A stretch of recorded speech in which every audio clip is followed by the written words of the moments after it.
Life throws many challenges at us on a daily basis, whether it be a best friend has betrayed or left us, or we've lost a job at work, or a heartbreak, or figuring out who we are. The only thing we owe in this life is to keep trying and to power through it. May I now present to you definitions.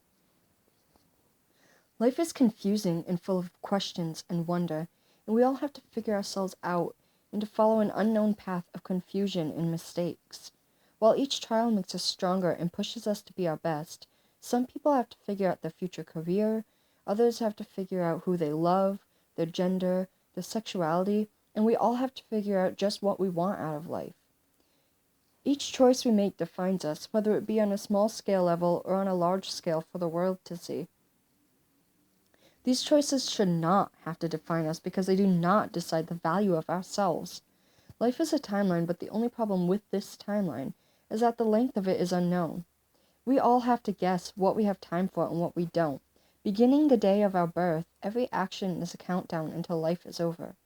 A limited time, and no one can extend it, and no one knows quite exactly when their time will be up. We go through life blindly doing what will make us happy and doing what will make us unhappy. Every choice we make affects us for the rest of our lives, and mind you, we each only have one life.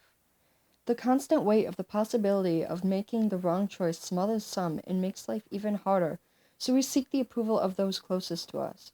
But the truth is, we are who we are, and when we seek the opinions and the advice of others, or make our choices based on who will remain in our life, we are no longer being ourselves, but instead shaping our lives for society.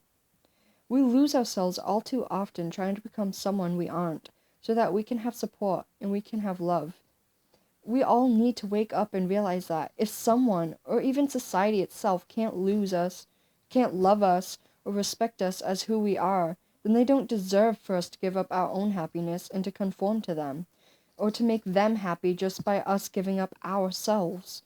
Some things we go through in life aren't even choices, even though society makes them out to be.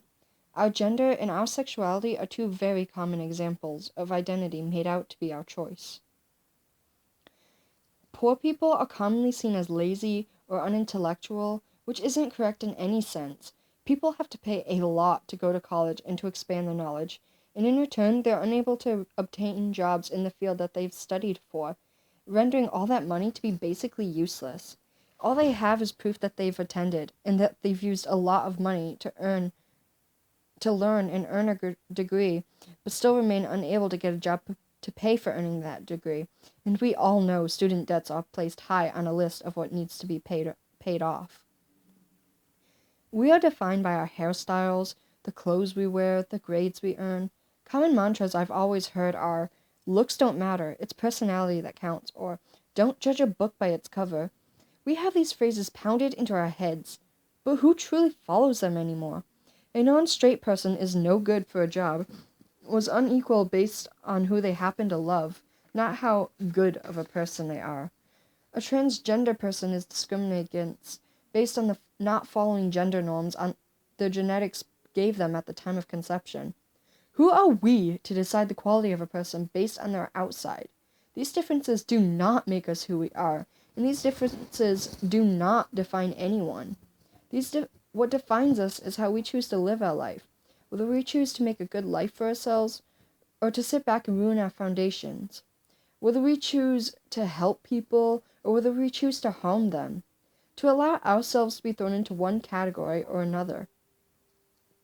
Emo, preppy, poor, rich, girly, tomboy, weak, strong, popular, unpopular. We fight to fit everyone into a category, to organize an unintended caste system, deciding who fits with who, and who will succeed in life, and who will fail. These categories often result in bullying and violence and suicides and depression among minorities, and certain categories are more targeted than others. And in order to not be part of the targeted group, many people become who they aren't to avoid the hardships they undergo as who they truly are.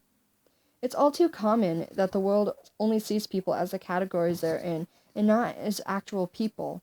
The common perception that people are only as good as their type takes away from individuality. And isn't that something we should value and keep? Shouldn't we all be fit into one category, human.